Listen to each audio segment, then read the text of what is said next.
set up my screen a little bit here. There we go.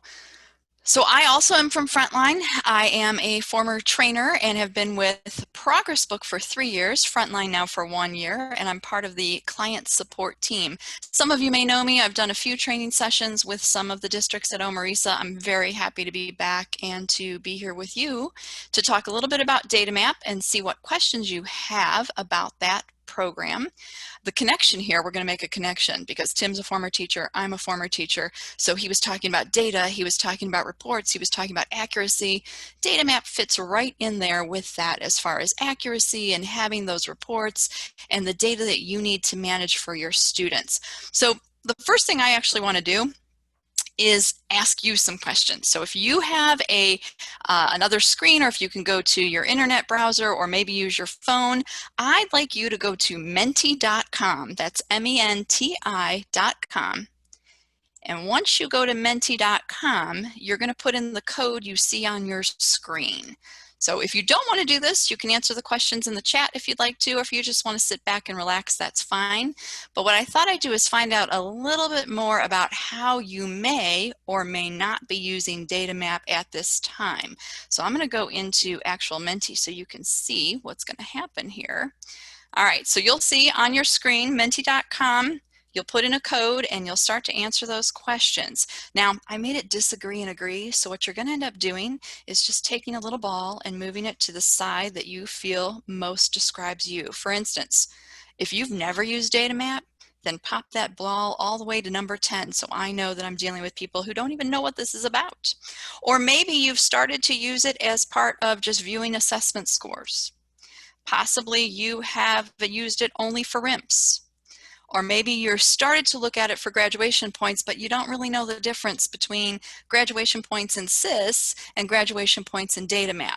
So if you can, feel free to answer those questions, and I'm going to hit submit because I just answered one of them.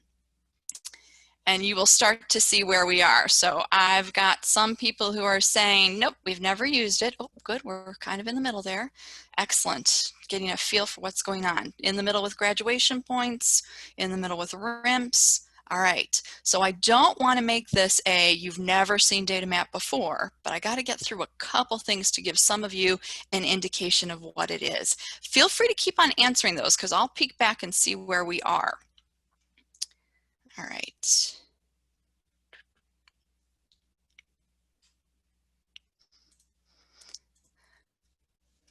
I apologize. Okay, so what we're going to do, we're going to take a quick tour of DataMap just to give you a feel for it, maybe give you a couple hints that you haven't seen before. We'll do some searching. So whatever is in DataMap, we can search for it. We can search for students individually or as a class. We can search by interventions that are created by the school district. We'll talk about that a little more. And of course, the assessments. So if you're an SI or EMIS person, you might already be putting some of those assessments into student information. There's a quick and easy way to pull those into DataMap so that your teachers and your school administrators can also see those assessments. If you're a teacher or an administrator, there are different levels of security you can have, and that's all based on what your district wants. And of course, the team at OME-RESA will help you with all of that as far as the security is concerned. We will take a look at RIMPs and interventions. And last but not least, because I bet there's some of you who are kind of going, well, we have it, but we don't really know what to do with it, or we don't really remember some of the administrative setup. So we're going to talk a little bit about that as well. As we said before, any questions, comments, concerns, please feel free to put that into the chat. I have it open so I can kind of peek and make sure we're looking at that. But of course, the entire OME-RESA team is here and they can help answer those questions as well. DataMap is an addition to student information along with gradebook, so it's a part of the package. Maybe when you've logged in, you've seen the little DataMap icon, and again, some of you have already used it, so you know where it's located. But what can it do for you? What does DataMap actually do for you and your district? First of all, you're going to view all the assessment data in one place. I know that sometimes we have districts and teachers who are using MAP, let's say, or iReady. I'm trying to think of some of the others, STAR. And they might have to go to that website and see some information. But if you put all that information into DataMap with our easy imports, then you'll be able to see all of it there and start to compare. Compare. How did they do on the OST last year? Does that seem to be on track with MAP? Is their STAR really matching up with what we're doing in our classroom? So all that assessment information in one place, whether you're a teacher, an administrator, or again, if you are the person with the control of the data and the tech side of this, you're the one helping to get this information to your educators and your administrators. We can make sense of the student assessment data. So I can pull the data into an Excel spreadsheet and manipulate it there, but I can also easily do things like just reorder it from highest to lowest score right in the program. Start to think about where the students could be grouped together based on their scores. So making sense of the data. Access from student information and gradebook, super easy. I'm going to show you where that is so you can get to it very simply. RIMS and interventions. So RIMS, of course, are required by the state of Ohio. We're going to talk about how our system does that. I know when we first started the system, ODE had certain requirements that they wanted us to follow, and we added those and made sure it was up to par with what ODE needed. It also has an EMIS component so that you can take right from DataMap and import it into student information for EMIS. You don't even have to go to DataMap to do that. You got to make sure your teachers do what they need to do. But we can create RIMS, and we have a very set process for that that helps with that EMIS reporting. Interventions on the other side can be anything you want it to be, very customizable, and we'll take a peek at some of those options as well. I think one of the best things about DataMap is that student history. So you can see anything about that student from as far back as they were in the district. So if you have a 12th grader who has been in your district, you could potentially go all the way back to kindergarten if you had all that data in there. So it's really nice to see a complete picture. Especially as a teacher starting in the new school year, I might want to see, well, let me see some of the information from last year. Where are we starting with that student in the new school year? So taking a look at that data is important. All right, so let's go into the actual system, and I have a few slides that just kind of help us out to make sure we stay on track. Okay, that's really for me because I'm a talker, but I want to make sure we look live in the system. So I'm going to pop back over here just to kind of see where we are with the information. Okay, looks good. It keeps me in track, and please, again, anything you have a question about, let me know, put it into the chat, and we will make sure we answer as we go. So for those of you who are student information people, I'm in here as a teacher. So this is just I'm Mary Smiles today. That's my play teacher. So I'm in as a teacher.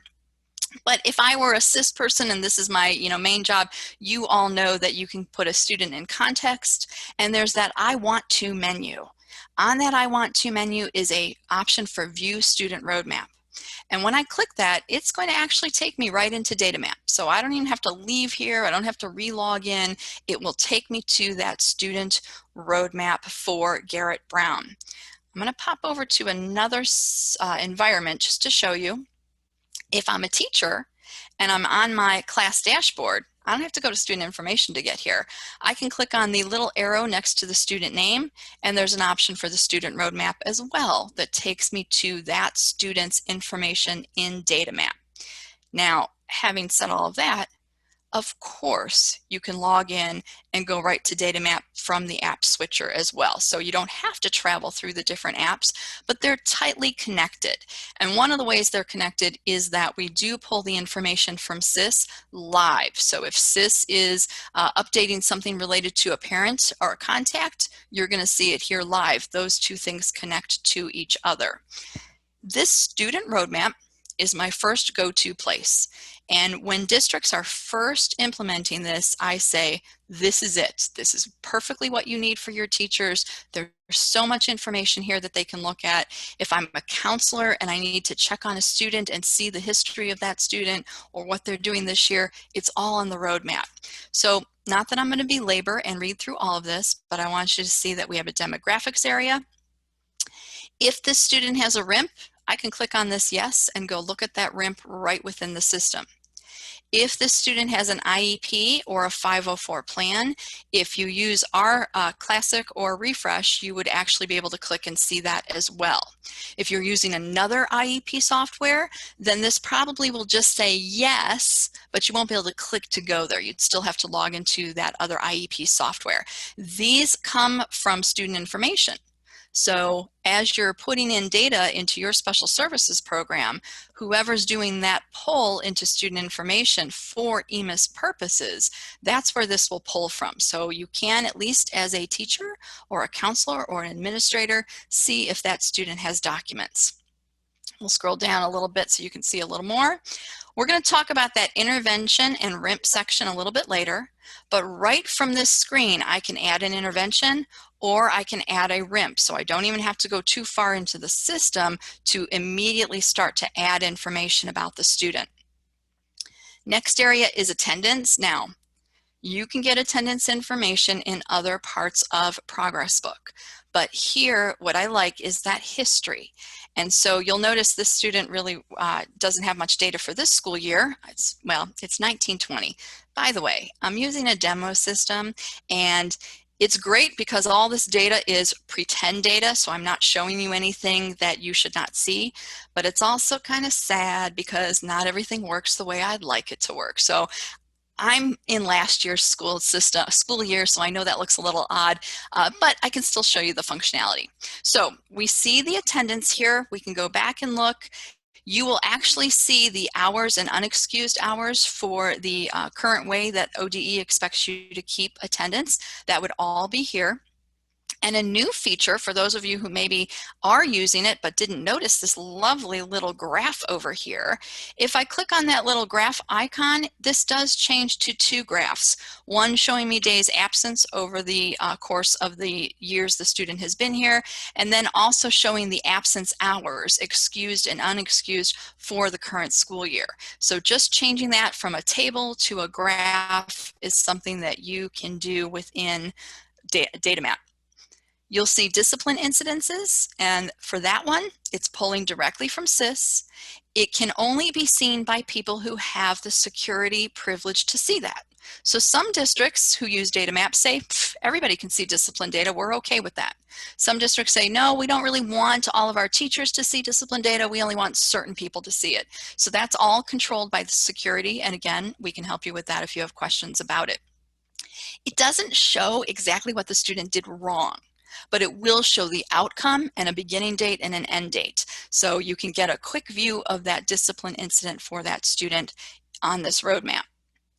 Now, one of the sections I really like is this next one, which is the school year summary. Again, pretend we're in the current school year.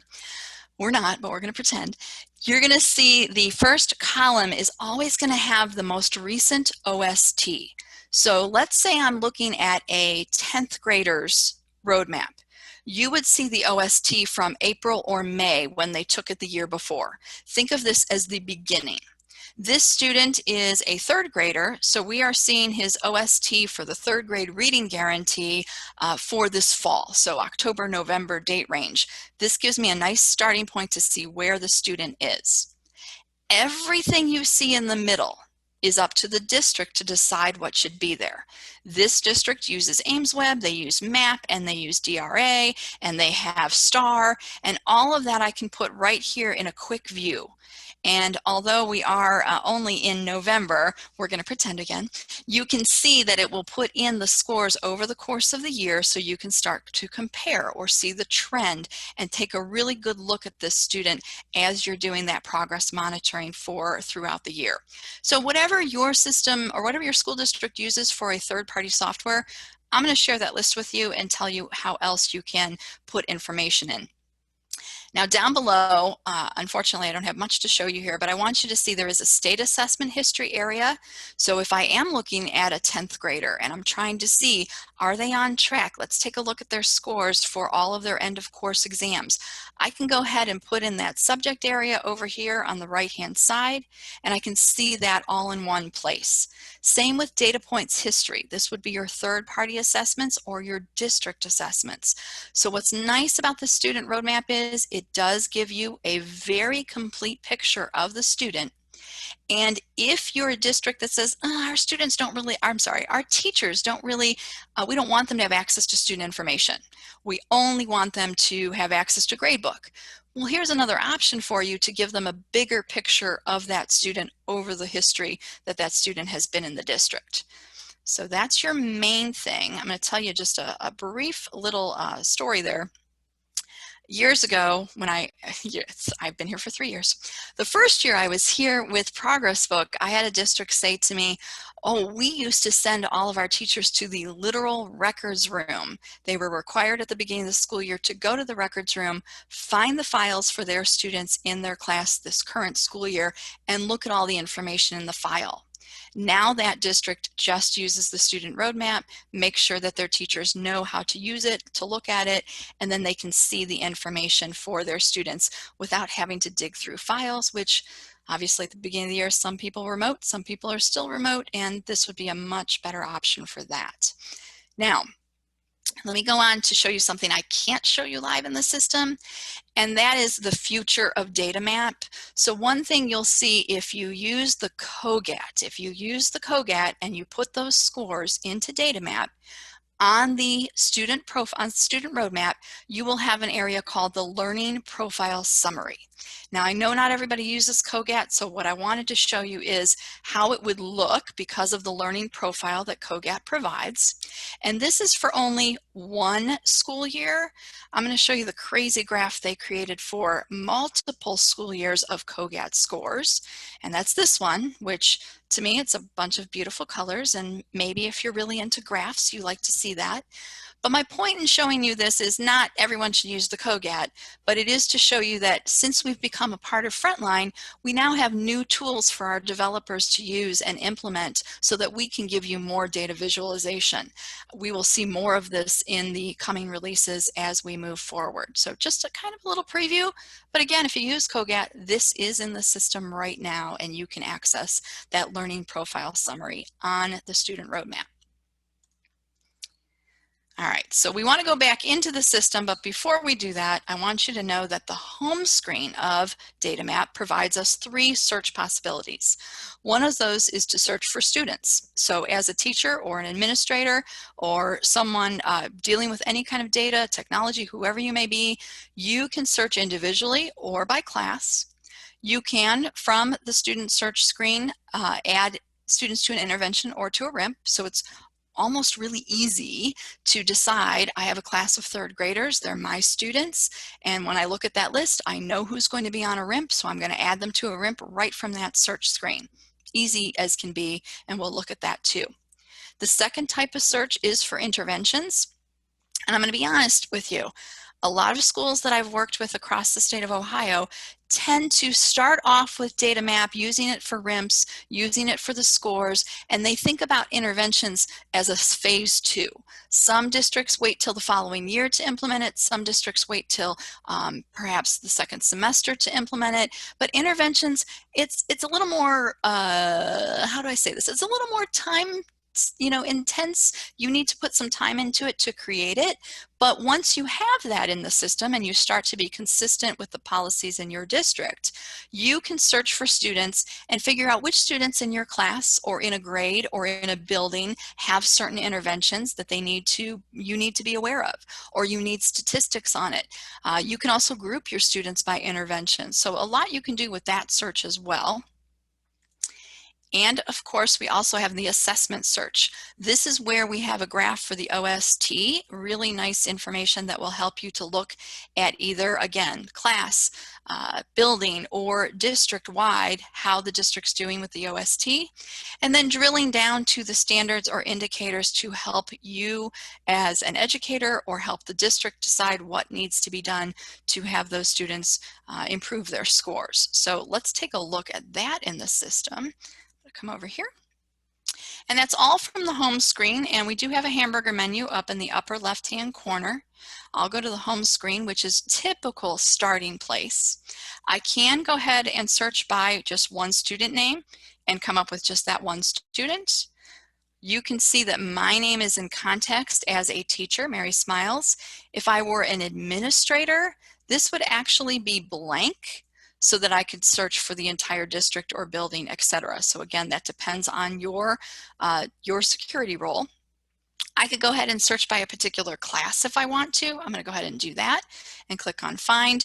Notice though all the other filters. So there are a lot of filters you can use. These are all pulling from student information. So do you have memberships in student information? Then you can search by membership groups. Economically disadvantaged also pulls from student information, but again, that is dependent on your security level. Some schools do not want that to be widely known, so you may not be able to search by that. But I'll go ahead and just do my class. What's nice about DataMap is once I show you one search results screen, they all start to look the same. So we have the ability to just take a look at one of them, and we'll look at a few others just to kind of get a feel for them. But you have more filters on the left-hand side, and you can scroll down, and I'm going to tell you the biggest mistake I make is when I start to filter more, like let's say I wanted to go by grade level or I wanted to see just who had an IEP, I always forget to hit the find at the bottom. So we need to remember that there's a find here to refine your search based on these filters. The other thing I want to show you here is, again, if I wanted to reorder, kind of like a spreadsheet, but easier to use here, I can go ahead and say, oh, let's just put all the students with RIMPs up at the top. That gives me these students, interventions. If I had students with RIMPs, I can do that as well, but I can click any of these headers to reorder them. There's always the option to export into an Excel spreadsheet or a Google Sheet. It just does a CSV that you can do what you would like with that. Now there's one more option here, and this goes for any search. So let's just say I am looking at a third grade class, my example from earlier, and I say to myself, you know what, I know which students are going to be put on a RIMP. If I check off my students in the column with the checkbox, I will start to see buttons up above. And not to go too crazy with these, but I could add them to an intervention. I can add them to a RIMP. If I were in the correct school year, I could add them to a RIMP, or I can add them to an objective. Now, objectives refer to SLOs. If your school is using SLOs, I'm going to tell you we have tons of documentation on that, but I'm not going to look at that today since we know it's kind of in a phase out period. We'll see what happens with ODE as we go forward. All right, so that's a student search, super simple. Let's go to another search by coming back to our menu and our home screen. And we're going to take a look at interventions. Now, here I'm actually not going to do a search. I just want to show you that it starts to be very customizable. So the one thing that's not necessarily customizable is the type and subject. We have it organized so that you can put in or search for an intervention that is subject specific, or we also have a component where you can add behavioral, emotional, or social, or the ever popular other for your interventions. Now, just a quick note about that. This isn't about interventions for your special education.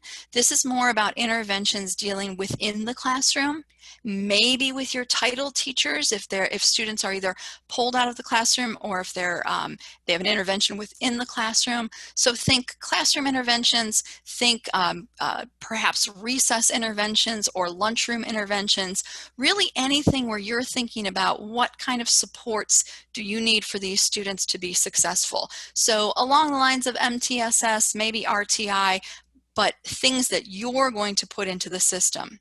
And I'm going to show you here, although it's not the best, but this is a demo site again, but we do have some that we created. So you could have behavior modification, you can have a reading mastery, you could have Title I. I'm actually going to show you a different place for RIMPs, but I just wanted you to see you can search by interventions. And perhaps it is the beginning of the school year. I'm looking at my new class and I want to see what interventions did they have in a prior year that I can be prepared to help them with. How successful were those other interventions? Do they need a new intervention? So that's an intervention search. Let's go to the ever popular OST search. Now, sometimes this confuses people because we have a whole lot of information under this assessment type, which is a required field for the assessment search. I want you to understand that even though you may not have any students taking the OGT anymore, or the park, and we have OAA, which is the old name. All of these are still here in the system because I have data in the system related to them. So I tend to ignore all of those because I really just want to look at the OST. So I'm going to go to the summary.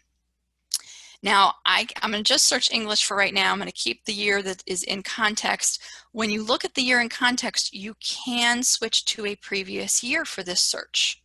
Let's go ahead and go to Find so that I can show you what this looks like.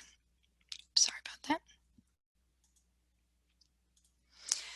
All right, we still have the filtering ability on the left-hand side as we did before. But instead of a list of students, we now have some graphs. Now, my graphs happen to include all the students I teach. Mary smiles. And Mary actually has grade, I think, 3, 5, 10, and 12. She is all over the district. So I'm going to go ahead and switch this to 10. And if you look in the upper right-hand corner, you'll see I have 90 records. But when I switch it to 10th grade, I should be down to about 30 records. So it just filters it using the filters on the side. Now I'm looking at the 10th grade students I have currently who took the 9th grade end of course test last year. Now that's the one that's actually not required anymore, but bear with me as we just show you the information that is here on the screen. You can see there's some general information about this particular test. You can take a look at the indicators that they have on the test and how the different students did. And then of course we also have the placement level. And you'll see that when I move my mouse over the pie graph, I can click on any of the pieces to then see those students. The students that scored in the area, and I can see that list down here in a table view. And maybe I do want to see the basic and the limited students. So I can even click down here to see multiple placement level summary groups. And we'll just go show selected. This screen looks a little bit different because it's giving you the information about the test. So now I can see those students, what they scored, what they scored way back on the grade 3 reading promotion score. I have a lot of information here, even the prior subject year teacher, so I can see, who did they have last year. Now, of course, my name is listed because I have them this year. Again, I can go ahead and reorder these if I'd like to. And like most of our screens, again, we can go ahead and click and have our options up above. Now, you'll notice there's no RIMP option here because we're not going to create a RIMP based on the OST. So I'll get to those RIMPs in just a little bit. I just wanted to make sure that we showed how those searches work. And I'm going to go back to the home screen just to kind of see if you have any questions about the searches that are available for DataMap. Okay, we look all right, but I'm going to keep looking at that chat in case you come up with a question. Let's keep on going here. The next thing I do want to talk about are RIMPs and interventions. And I'll take a sip while you look at the screen.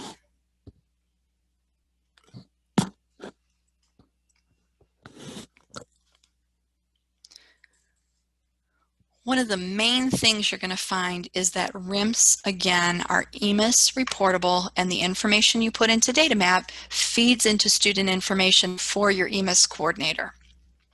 The interventions are not reportable to EMIS. These are not about special education interventions. These are about classroom interventions, and they're much more customizable.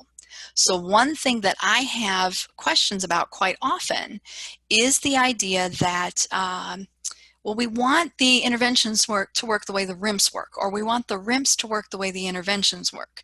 Now, you are more than welcome to let the support at OME-RESA, Bernie, Emily, the other ladies there, you can certainly put in a case with them and say, this is something we'd like to see put in the program. And of course, then they let us know at Frontline, and we prioritize that to try to make sure that we give you what you need in the program.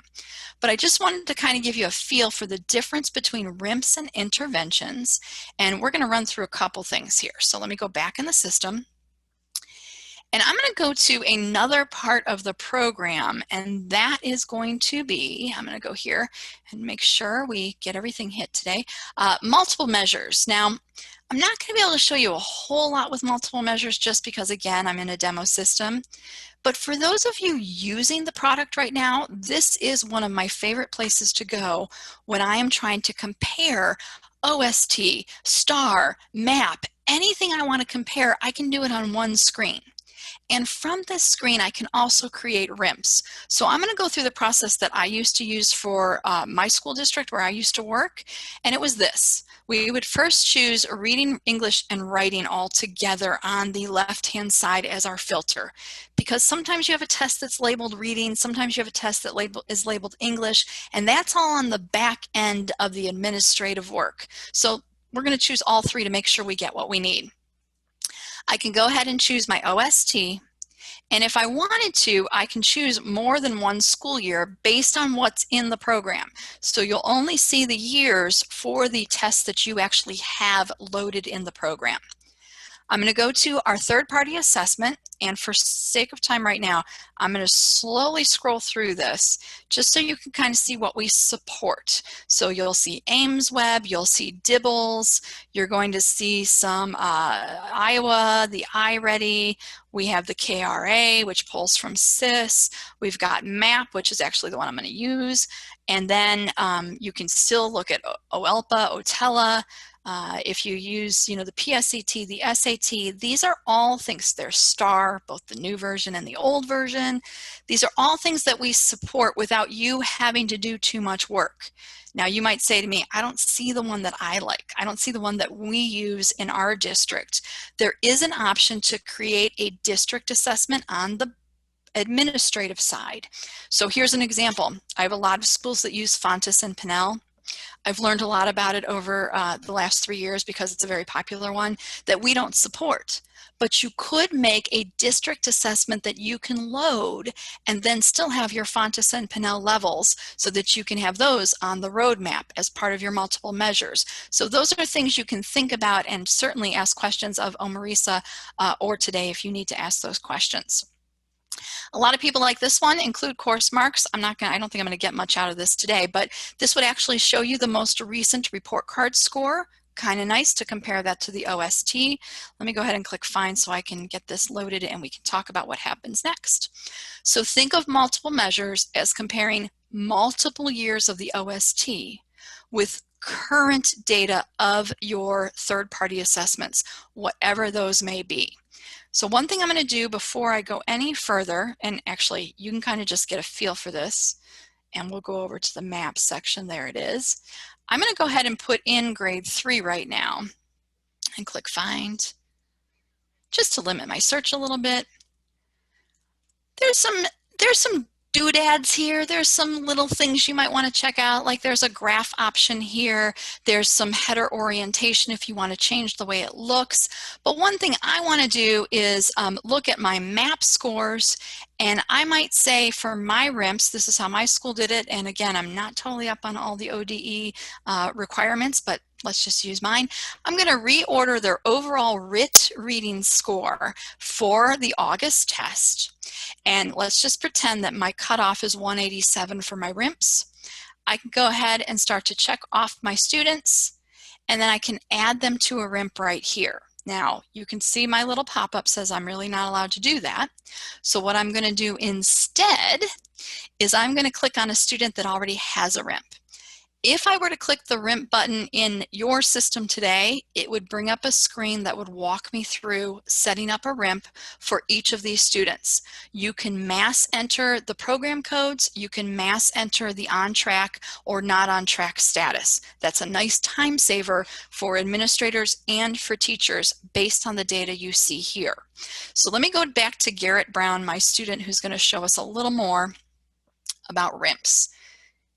All right, so we're going to go and take a look at his current RIMP for my fake school year of last year.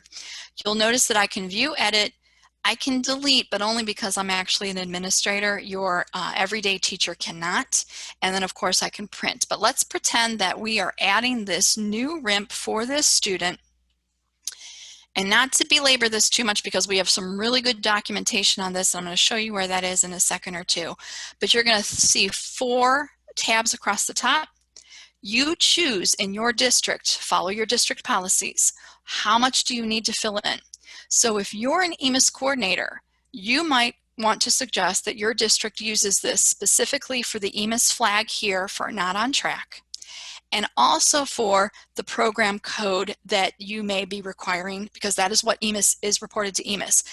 If your district decides that's all they want to use this for, that's fine. That's absolutely fine. Notice that nothing else is required, so that could be the possible way to use this. It's a great way to pull it into SIS. If your district is thinking about progress monitoring, we have that under the reading component. If they're thinking about making sure you get signatures from parents or from administrators or from teachers, we have that on the collaboration tab. If you're trying to track very specific data, you can upload files. So these 4 tabs are really dependent on how your district wants to do it. Do you want to track each and every little thing, including having your initial screening measure here, having your diagnostic measures here? And let's go to the reading component, because I can also have my progress monitoring. Anytime you're adding a score to a RIMP, there's usually a little plus sign. I'll show you the other symbol. But you're going to see that I can add it from DataMap, which is awesome. I don't have to do anything. I just have to tell it what I want to pull in. Or you can do a manual entry. So if it's something that we don't have in the system, or it's easier for you to do a manual entry, it's just going to be a few fields. So super easy to add that information. What I have found, I'm going to go back here. What I have found is that a lot of districts have perhaps an instructional coach, perhaps a lead teacher, maybe the principal, depending on the size of the school, maybe a guidance counselor, creates the initial RIMP, which would be the student name, on track or not on track, their program codes, start date. And they create that in DataMap. And then the teachers go back, find the student, and fill in the other information and continue to progress monitor. So lots of things you can do with RIMPs. What I really like is it kind of keeps everybody on the same page. All right, looking at interventions, let me go back to, I'm going to go back to home for a second. One more time with Garrett Brown. We're going to just search for him as a single student. And I'm watching my time. If you take a look over here at add intervention, again, similar process. And there's 2 really main things to think about. One is, how particular do you want to be with what information is filled out down here? So if you want to use this at a surface level, you just have to create program names. I want a behavior program, I want a reading program, I want a math program. And you can ask your teachers to fill in area of need, goal, progress monitoring, exit summary. Super simple. If you'd rather get a little more in depth, I'm just going to show you the possibilities. You might decide to have a program that has a very specific template that you want them to use. I have borrowed this from a district that we helped make this possible and make sure that they had exactly what they wanted. But everything you see here on my screen was customized for them so that they can fill in what they need to. Now, you don't need to wait for me to do this. You don't need to wait for OME-RESA to do this. This is actually under the admin abilities, what you can do to customize the program. So I'd like to show you a little bit about that. The most important thing for DataMap, if you are dabbling in it right now, if you used it last year but you haven't really been keeping up with it, the most important thing is the assessment scores. And I can tell you that I love when the assessment scores are from the state or they're already added into student information, because it's like 3 clicks and you're done. Super easy to add those assessment scores. The third party assessment scores can be a little trickier. You're uploading a file, and sometimes those third-party software changes the file, so that can be a little tricky, but we can help you with that. OME-RESA can help you with that as well. And then I said already, the district is a totally customizable, not going to get into that today, but you can put anything in the system labeled how you want it. And then we also have virtual classroom assessments. If you use virtual classroom, you can put assessment scores in from virtual classroom. That's the #1 thing to do, because DataMap is only as good as the scores and assessments you have in the system. So someone has to be responsible for that. RIMP codes, if you're going to use this for RIMP, that's about the easiest thing you can do, because at the beginning of the school year, you just need to go in and check off the RIMP codes that your district is going to use as the official RIMP codes provided by ODE. And As I said, intervention programs, kind of a phase 2, not something, something you can definitely implement anytime you want to, but involves a little more thought and process on your part. You're creating programs and templates for whatever your district desires. I've had districts make interventions just for the 3rd grade. Maybe they have interventions related to just the middle school. Some have interventions related to the entire district, so there's consistency, but a lot of customization when it comes to the intervention programs. Now, I am going to pop over just to show you that anybody who has administration rights has the option to, and I'm going to, let me just kind of go, well, I'll just keep it here, to manage assessment scores, manage district assessments, create those templates and programs, and then manage import assessments and manage the RIMP codes. Just to not scare you off, let's go to the import scores. And this is my favorite. When I say state, I have a choice of, let's just say OST, because I know that, well, let's pretend it's in there. And this is my favorite thing to see. If I have a test that's student information, all I'm going to do is click import and it's going to do it for me. The thing is having someone in the district to do that, someone who's going to be consistent about it. Let me show you the third party. You already saw this list. Sometimes when you're loading something like the ACT, it's still going to say student information, so super easy to do if it's already in student information. If it's MAP is a good example. There we are. You're going to see you still have a school year to choose. You can choose one of the testing periods, and then you have a choice of file, not that. You have a choice of file or provider website. File, you're going to choose the file that you downloaded from the MAP site. Provider website is an option for you to put your username and password in, and for our system to go and grab that information. That's about a 24-hour wait period. So if I were to put in credentials here and request a file, it would take some time, but eventually it would come here as well. So I realize that the administration does take work on part of the district, but that is something that you can ask questions about either, today if you want to, or certainly with OME-RESA and their support team. So having said that, and knowing that I am almost out of time, I want to just show you, let's go one more place here. We have searchable web help. So if you haven't been to webhelp.progressbook.com or you haven't used the question mark in the program in a while, take a look at that, because you can search for help if you're looking for the thing I didn't show you, graduation points, and you want to find out more about how that works in DataMap. You can search for it and it'll walk you through the steps. We have instructional sheets, so instead of looking through an entire manual, you can take a look at some instructional sheets, which are PDFs. You can share those with your teachers, your staff if you need to. And of course, always OME-RESA is the place to go to get your answers, and I've included their link here as well. So I'm going to pause for a second, looking at my time, 10:42. Stick around if you are interested in hearing about the Parent Access new mobile app coming soon. I'm going to start my virtual classroom at 10:45 with that. So I'll pause for a second and give you all a chance to kind of maybe stretch or ask questions if you'd like to.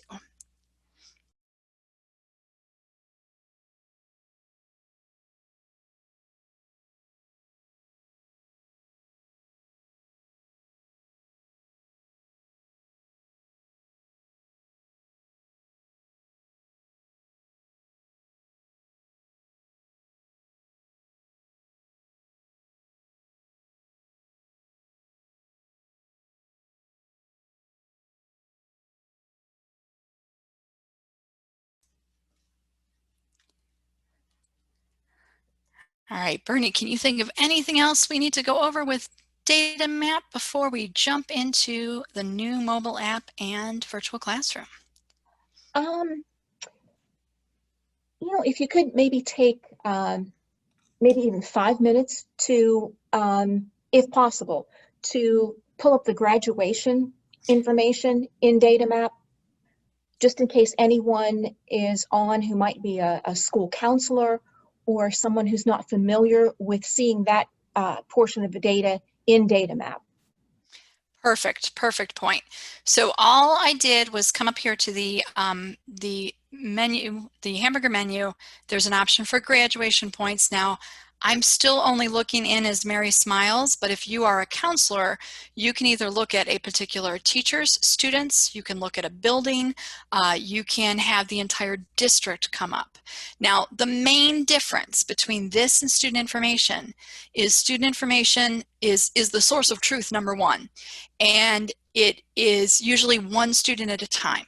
So what's nice about this is, as a counselor, maybe as a principal, a dean of students, anyone who's thinking about the progress of the students in their their building or their district, you can come here and see a whole group of students. You could say, I only want to I'm going to look at grade 10 again. And again, I'm going to keep it just to my students as Mary Smiles. But here I will see all the details for the credit requirements. So that's the first thing I'm seeing. And as I scroll really far, far down, I can also see the graduation pathways. We do not have all the graduation pathways. We basically have the assessments in here for you to look at. So I always say, if you want the very specific details, student information has a beautiful screen with all the details. But as a counselor, I might say, I really just need to kind of take a quick look at all of my 10th graders. And I might click on this overall status and say, oh, I better get with Wells Erickson because there are some issues here. And he might say to me, no, I've taken more than 0 English classes. So at that point, I want to go to student information and see if there's an issue there. But for me, this is a really nice quick look to see, where am I? Now, one hint I got from a counselor who was trying to do conferences with students. They didn't want to go into student information, or maybe I forget if they didn't have access to student information, but then again, that's a district decision. So I might say, I really need to talk to good old Wells. So I'm going to just search and just put his name in. And now I can just look at his and not show any other data.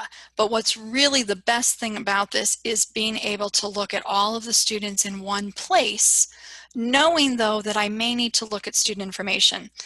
Sometimes I've had 8th grade teachers say to me, well, they already took Algebra 1, or they already took, another higher math level, and it's not showing up here.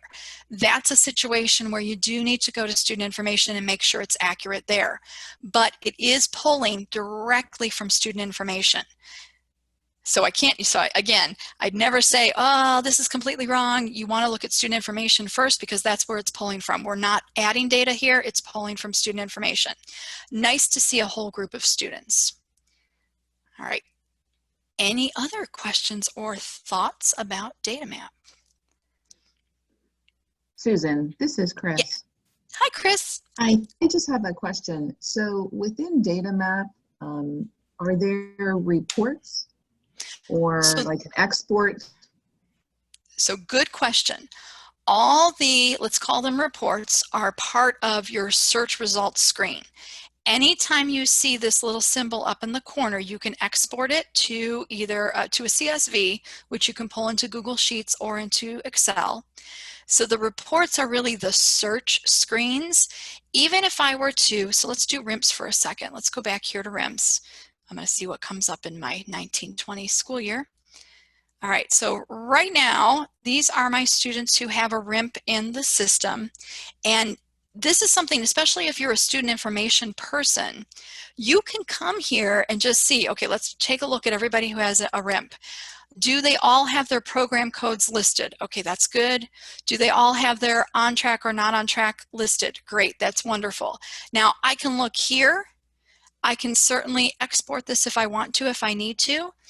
You're going to notice the screen looks a little bit different because it has each student, it has the student name more than once. That's because each of these program codes is reported separately to EMIS. So as far as reports are concerned, anytime you're looking at one of the screens where it kind of looks like this with the search results, that is the report, and you can export it if you'd like to. Other questions?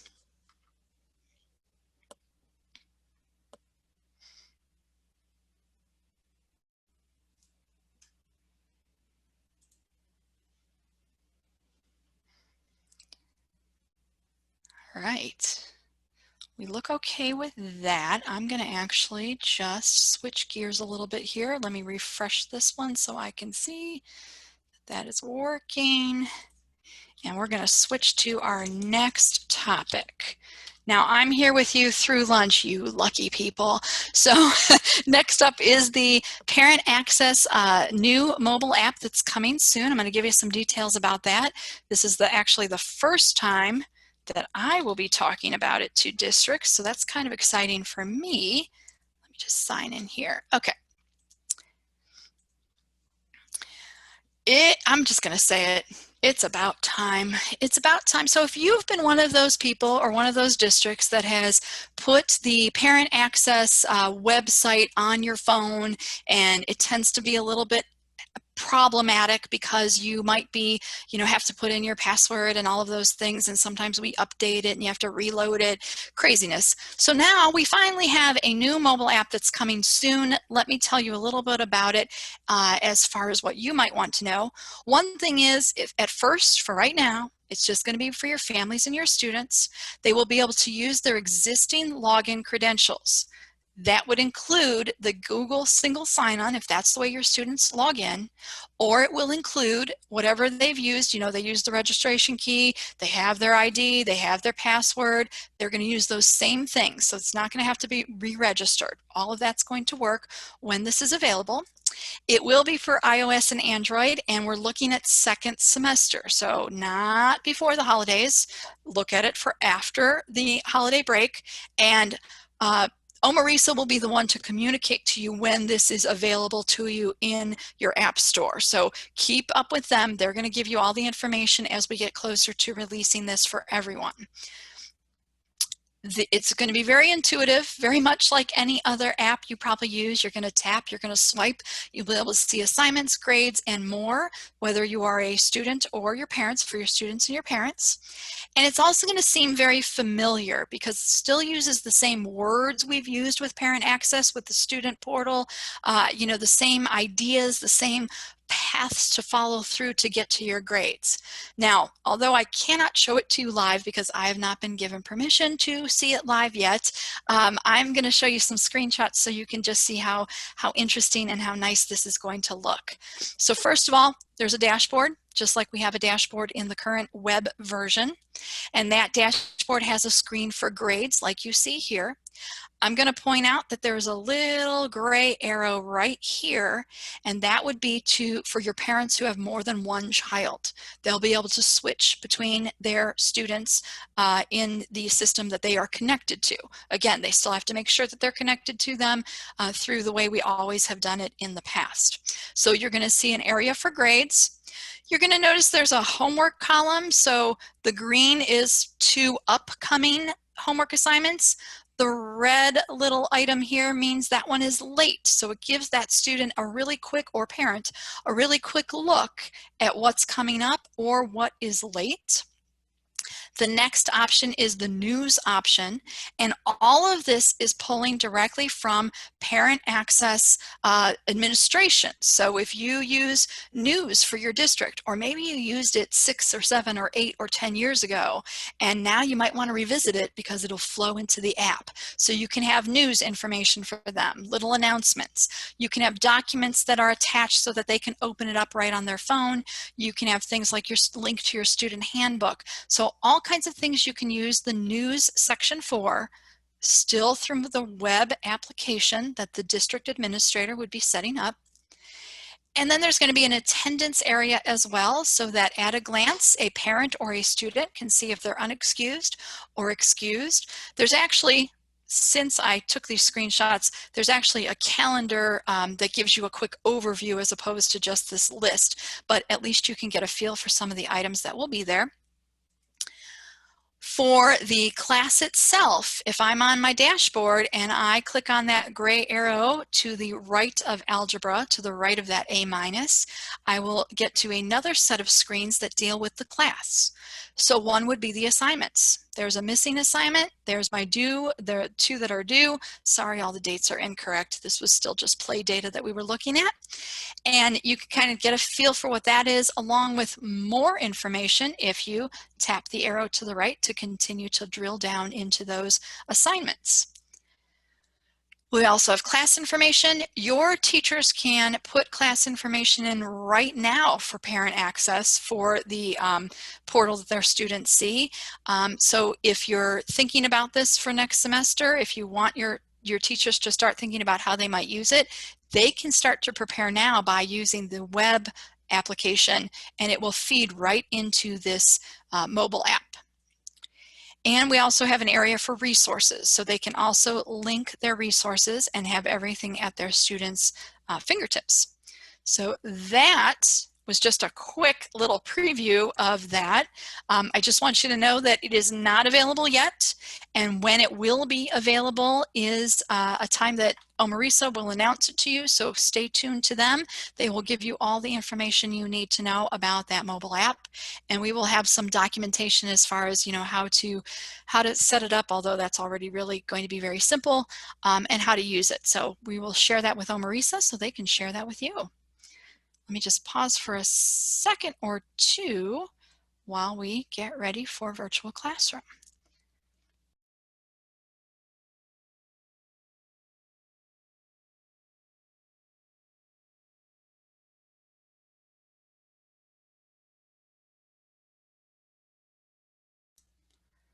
All right, here we go, virtual classroom. So DataMap is an add-on and something you'll talk to Bernie about if you're interested in implementing it. If you already have it, there are many resources that can help you out. And again, you can of course talk to the OME-RESA staff about further training or questions you may have. Virtual Classroom is already in your system as part of Gradebook. So anything I'm going to show you today is something that you can actually do right now with very little administrative work on your side. Your teachers can link to this, use it with their students.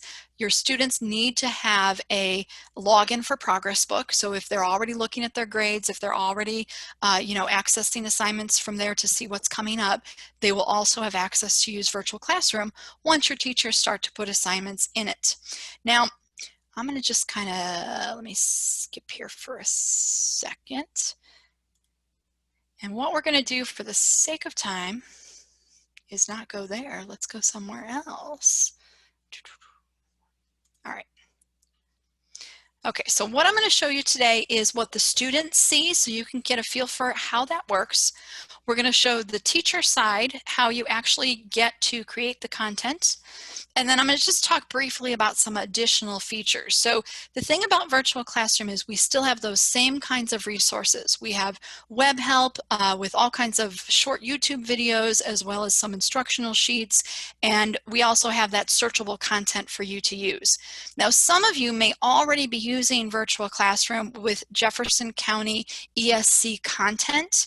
And that's just slightly different only because that is an additional cost, and certainly you can talk to Bernie about that. But what I noticed people really like about it is, especially in this time period of some students staying online for a longer period of time and not coming back to the building, is that all that content is pre-made. And so sometimes we have teachers who say, well, I want to use the pre-made content. Yes, my district's going to pay for it. They're going to deal with Jefferson County and make sure all that's ready to go. But I'm going to just adapt the content to what I need. You can do that too with the Jefferson County ESC content. Now, I'm not going to go into detail on that because Jefferson County is right in OME-RESA's neck of the world, and they are there to help you as well. So contact Bernie if you have specific questions, and she will get you in touch with the people that will help you with Jefferson County content. They're very responsive and very much hands-on, so they will help you out. But I thought I'd start by showing you what a student sees first. So I'm going to go here to a different browser. Now, we are not on the app. We are simply in a web version, which as a former teacher, I think it's better to have that large screen. I know it's not always possible, but let's pretend our students have access to a device that's going to give them the large screen view. I'm going to go ahead and sign in as a student in my district, and let's just make sure I spell her name correctly. This would be however your school has set up the account. So yes, an account has to be there already. And they come into Progress Book with their login. And this is what they typically see, kind of similar to the options that we had in the mobile app as far as a dashboard and my grades. But when we're dealing with virtual classroom, we are specifically dealing with the activities that you see here in the menu on the left-hand side and the resources. So one thing you can know about this is that you can put resources in that your students can access. Maybe it's a link, maybe it's a document, but they can access that by you putting it into virtual classroom. Of course, you can also put it into Gradebook as part of your lesson plans. The activities section, though, is what we would direct our students to look at. What activities do they have coming up that are online activities? Now, I'm going to tell you that in my opinion, we have Google Classroom, which a lot of people use. It's free, it's available. They might be a Google school, so they're required to use it. It's a great product, it has what it needs. Then I kind of put Virtual Classroom next because it has a little bit more, meaning it connects really well with Gradebook. It has a little more options, a little more tracking, a few more reports in it. So it's just a little bit like a step above. And again, it's part of your Gradebook package. And then you might be a school district that pays for Schoology or Canvas or another LMS. Please know that we do have integration with those as well. Not here on this screen, but we do have a grade pass back to Gradebook. So if you're using Schoology or Canvas and you need help with that, please contact OME-RESA. So we do integrate with all, I shouldn't say all, we integrate with Schoology, Canvas, and with Google Classroom. But let's focus specifically on Virtual Classroom so you can see how this works. I'm in activities. Certainly I can see my different activities that are available to me. I'm going to go to the quiz that I created just for today. And I thought, what could be better than a quiz about food? That's right. Thanksgiving's coming up, so this is my quiz for you. As a student, I click on Begin because I'm not going to read all that information up there. So I'm just going to click on Begin. It's going to load up, and we have question number 1 is a true-false question. I'm sorry, mashed potatoes must have gravy. Cranberry sauce, I am a girl who likes it from the can. I do not like homemade cranberry sauce, so you can disagree if you'd like to. That's a multiple choice question. And then of course we have a drag and drop. Notice it is saving as I am taking the quiz. And if I take the quiz really fast, it saves it really fast as well. I also have a question menu over here. Let's say I had a 50 question activity, a test, whatever it may be. This will actually help me to jump from question to question. So I'm going to pop down here. There it is, the question. I'm going to pop down to question number 3 and just do a little drag and drop. And yes, I know this is totally subjective, but you have to get it right. So the best part of the turkey is the white meat. No one in my house likes the drumsticks. I lied. My husband likes the drumsticks. And we argue over the wishbone. So we've got some drag and drop. Unfortunately, we do not have drag and drop pictures, but we do have drag and drop words like you just saw me do here. I'll save and exit. And because well, first of all, student has to read this screen. I almost skipped it. Everything's been saved. Everything looks good. I have an answer. It will tell me if I skipped something so I can go back and look at it. But I'm going to go ahead and submit for grading. Warning, warning, warning. Okay, student, read that information. As soon as I submit it and everything works behind the scenes, it's going to score it for me. And because I, as the teacher, said I wanted the students to see the scores immediately, it tells me the score immediately. I don't have to have it set up that way. I can say, nope, don't post the scores. I can say, no, do not show them the answers. Don't show them that information. Let's wait till everybody takes the quiz. So there's a lot to customize here as well. All right, that was the student side. Let's take a look at just a big picture, if you will. And that would be right here. So how does it work on the teacher side? Well, there is some work you need to do as a teacher. Speaking of which, I'm going to just throw this at you. If you are a district, if you're a counselor, if you're a principal, if you're someone who is the curriculum person, you can use Virtual Classroom for district-wide assessments. It follows a slightly different path than what I'm going to show you now, but keep that in mind. You want all of your elementary students to take a particular assessment so you can track it. You can make that in Virtual Classroom, very specific steps to follow, but they can flow into DataMap as well, so there's a connection there. Okay, put that to the side because I can go on and on about that. This is the general view, and it pretty much is the same for any LMS, except that this flows really much easier into Gradebook than some of the others. So step one, you create a course, you create content. That course and that content can be with you for the rest of your life as a progress book user. Meaning, I create a quiz today, I'm going to be able to use it 3 years from now. It does not go away. It's connected to you at your district with your login, okay? So we're going to create a course, we're going to create some content. It might be a quiz like I just showed you. We might label it an activity. Some of the Jefferson County content is more of a learning activity than it is an actual quiz. You might have a resource. You can even do a discussion with your students replying to each other online. Step two, teacher has to connect their gradebook classes to the course. So I think of virtual classroom as content and courses, and my classes are my students. I got to make them match up together. Step three, we already did step three because we had the student take the quiz. And then of course, step four is to actually either auto score or set up the scoring, review the scoring, post it to the web. I love this process for quick formative assessments. Students are walking in, I want them, oh sorry, maybe they're not walking in, maybe they're logging on to Zoom, and you have an assessment that's 4 questions, and you say, before we begin, everybody's going to take this 4-question quiz, boom, bam, boom, you see the grades, you can take a look at them, you can talk about it. Love it for formative assessments, love it for the common assessments or the district assessments as well.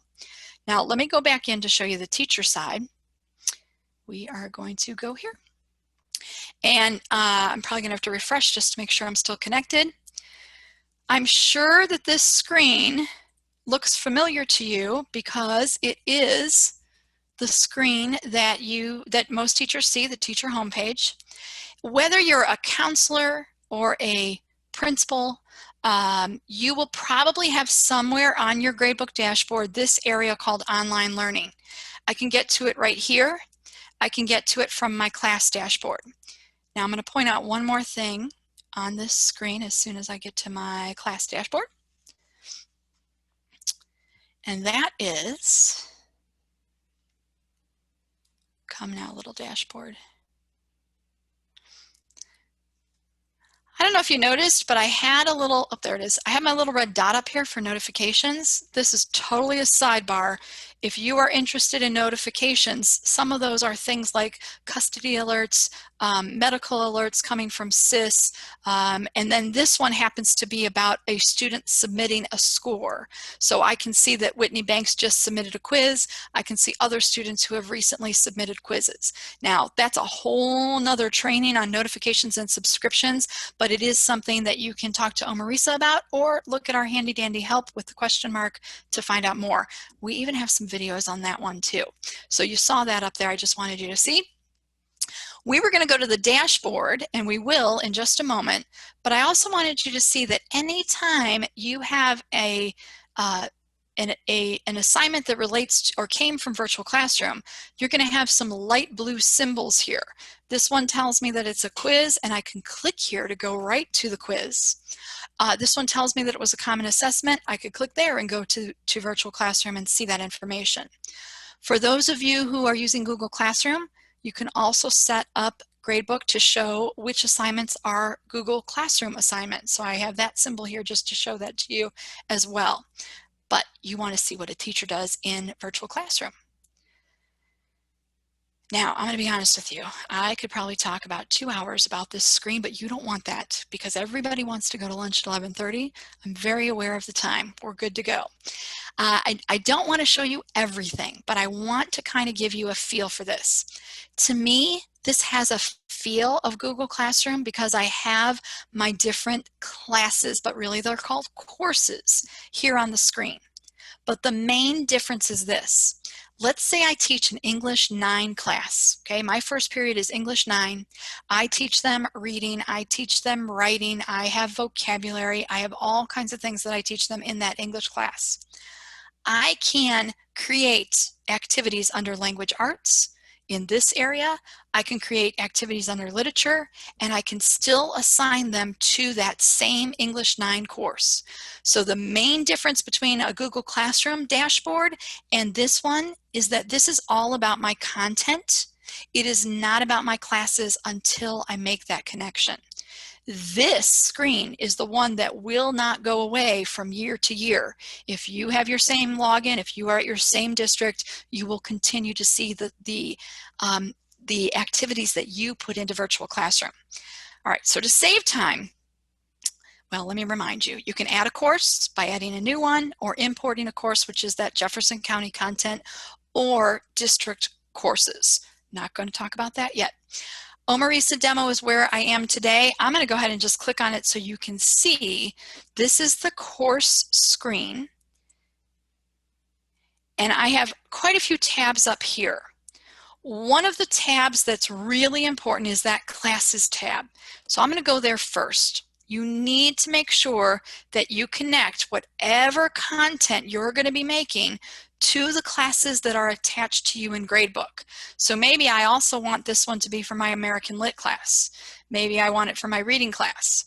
So I make the quiz once, but I can use it in multiple classes as long as they're connected here. I'm going to mention too that kind of similar to Google, we do have an area for collaborators.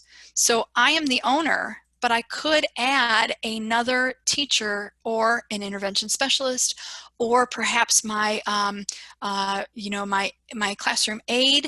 I can add them as a collaborator so that they can access or help me to create the content. I've had districts where the entire 3rd grade team got together to make a common assessment, and they were all collaborators, so they didn't have to do pieces, parts, and add it together. They all worked on it together. So that's an option with Virtual Classroom as well. And keep in mind, this is already in your system. There's nothing new that needs to be done. But I'm going to skip to content. And with the content, you'll notice I have my OME-RESA quiz that we just took. I made it available after today, so you can see this green cloud means my students can work on it right this very moment. But to demonstrate some things to you, I'm going to just look at a copy of that quiz. So what does the teacher side look like? Here comes the quiz. I have more tabs, and not to go too crazy, but I can connect standards to this. I can see a report about the results related to the standards. So once you get into this, these are 2 wonderful tabs dealing with ODE standards, learning standards. We even have the social emotional standards in here. You can connect your questions to standards and see the results by question. But we want to get into the super quick, easy thing. Let's go to questions themselves, the question tab. And again, I know I sound like a broken record. I can talk about this for a really long time because there are lots of bells and whistles built in, and even some things that can get a little confusing, like, do I want to scramble the questions for each student?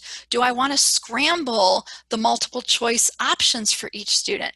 These are different layers that you can do to make it more unique for your situation, to customize what you want. But what I want to show you is just our question options. Because I know sometimes people will say, well, you don't have this question type, or what about this question type?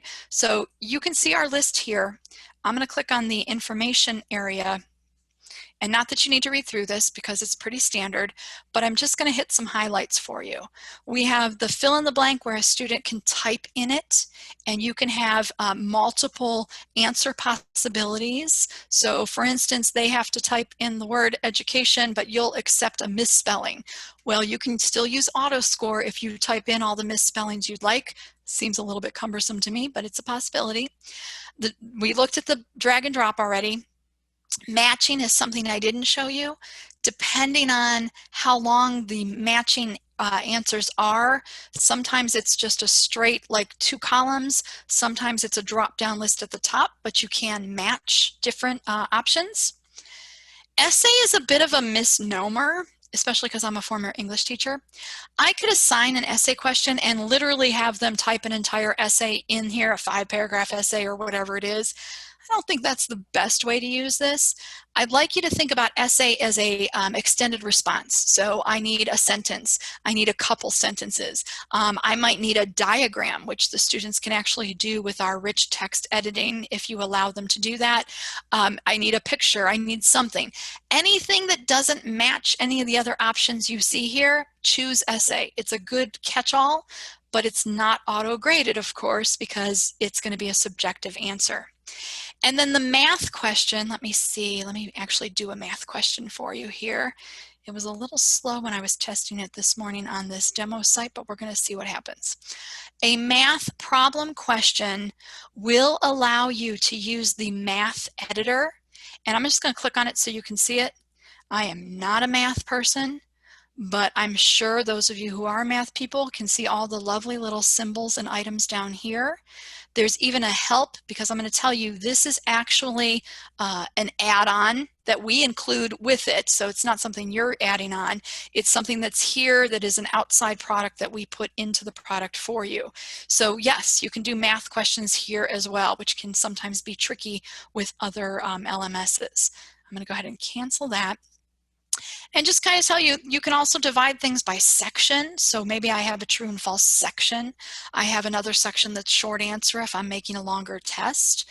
And then I also have an area to add text resources, which is actually what Jefferson County does. They pull in resources from many other sites, like articles the students need to read, which you can do yourself, but Jefferson County has that as well.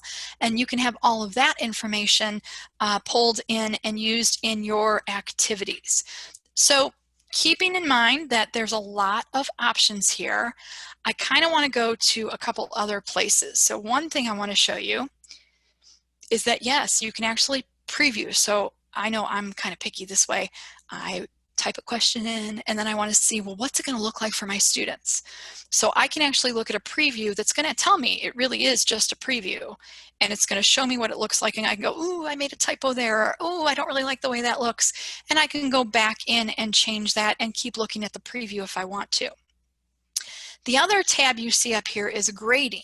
So I'm going to actually go back to my content area, which shows me all of the content for this course. In fact, just as a point of comparison, let's go back to the dashboard, and I'm going to show you the content here. So I have folders here, and if I click on the folder, I can see all the activities. I can see which activities are available or which activities when they have ended. Remember, it's still a demo site, so my dates are really off in here. I can click on any of these and see more information, but let me go back to the quiz we just took as a student and show you a couple features here. So we're going to go back to content. You'll notice that actually there was another grading link. I don't have to come here to get to this grading link. Anywhere I see that, when I click on it, it's going to say, oh, you have some available for OME-RESA quiz. I have 10 that are in progress. I have 0 that are ready to grade because mine were auto-graded, and they were already posted to the web as their score. But if you were doing something subjective, it might say, you know, 2 are ready to grade because they submitted it. So I can come in here and click on the quiz itself.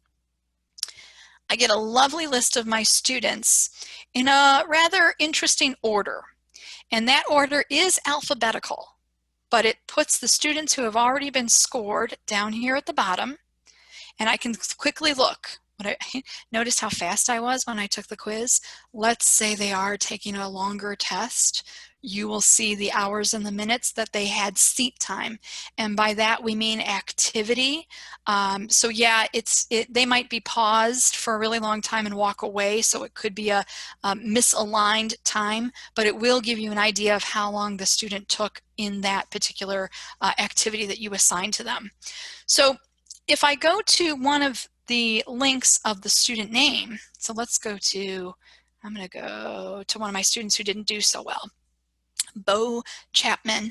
If I click on there, it's going to show me his actual quiz with his answers. And let's pretend that this wasn't an auto grade or it wasn't something I posted to the web. I can go through here and I can change them. So maybe I made a mistake. Oh no, he was right. It really was false. I'm going to go ahead and give him his points. I can add a comment to the question itself for feedback. I can say, nope, I want him to redo this question, only this question, not all the questions. I have the option over here to change his score if I need to overwrite it for some reason. I can put a comment here as well. All of this flows back to the student in the student account so that they can see all of this information.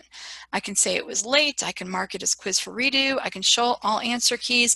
So many options to communicate with my student as they are taking that quiz. Now there's one more part I want to show you on the teacher side. And that would be, let me go back one more place. How do I actually assign this to my students? So I made the quiz. Let's pretend this is a good quiz. I know it's not, but I've made the quiz and now I want to assign it to the classes that are connected to this content. You're always going to come back to the area where you were putting in your questions, and you're going to go to the Details tab.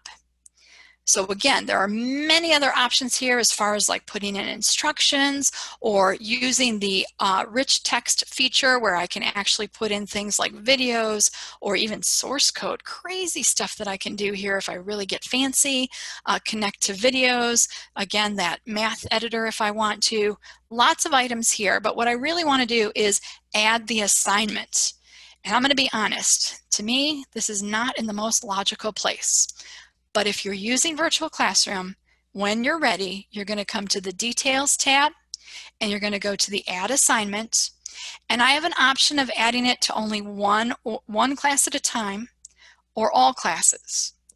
Once I do this and click on a class, it's doing its thing up here. I see it. It's going to take me to a very familiar screen in Gradebook where I'm going to add the details I need to add. So for instance, I do have to pick an assignment type. I can put an assigned date. I can put a due date. I'm not going to change my points because that's already been put into Virtual Classroom. So I wouldn't want to do that. I can assign it to groups if I want to. But more importantly, right in this area, do I want to post the marks to the web immediately? Yes, I do, but I don't have to. That's an option. Do I want the students to work on the activity in a certain time frame?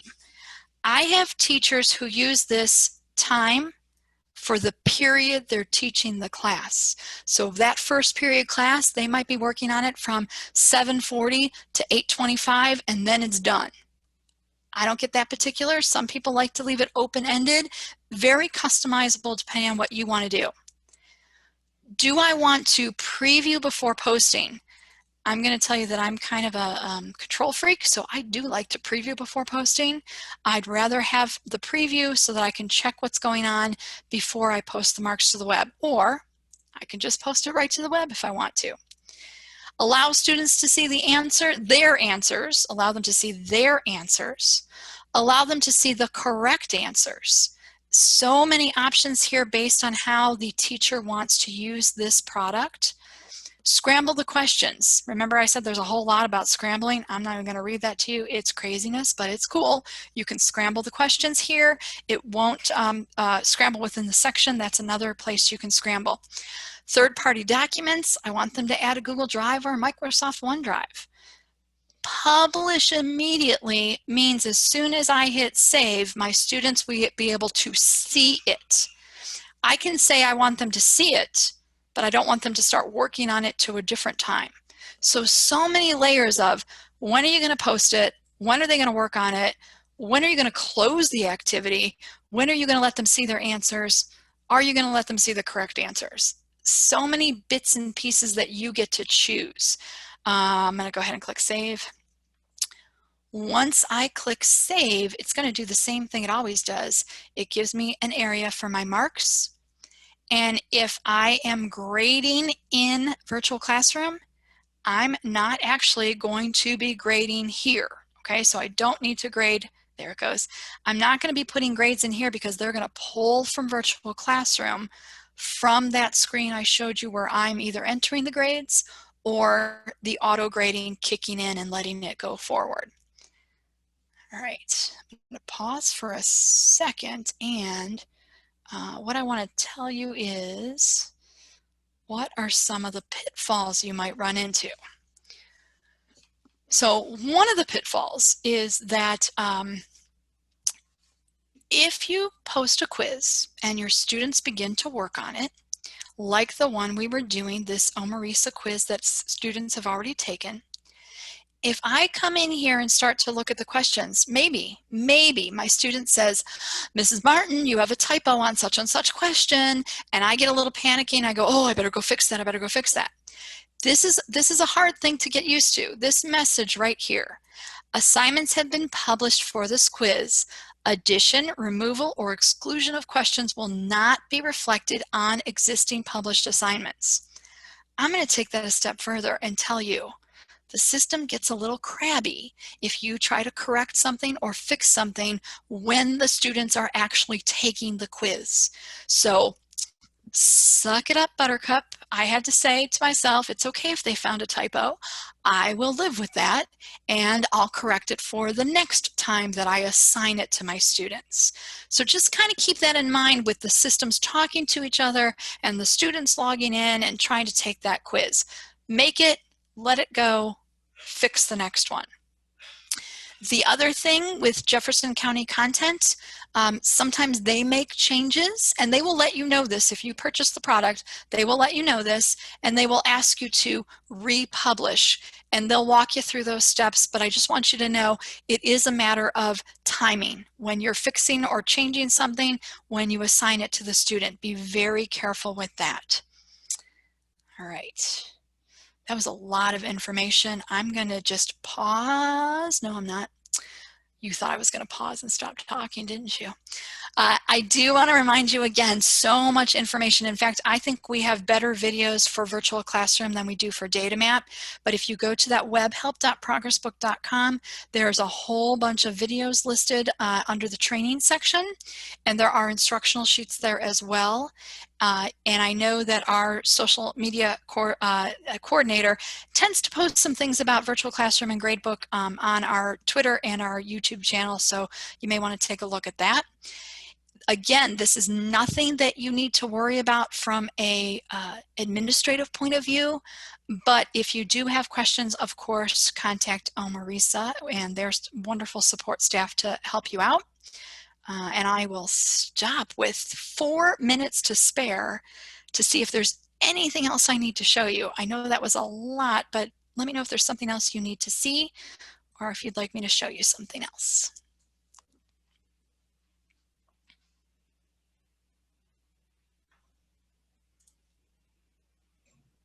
If anyone has any questions, oh, here we go.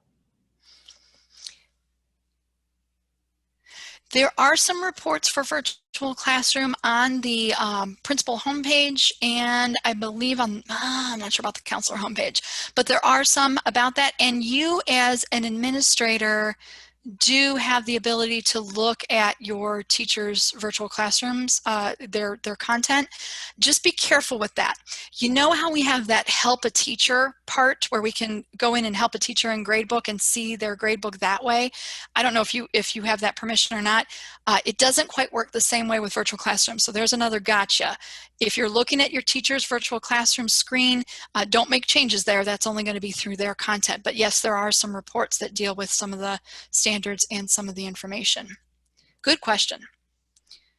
I'm showing this up on the screen just because I didn't get to. These are the results related to the standards that were connected to this particular quiz. And you can see that by standard or by question. I know, I'm sneaking in things at the last minute. Other questions or comments or concerns?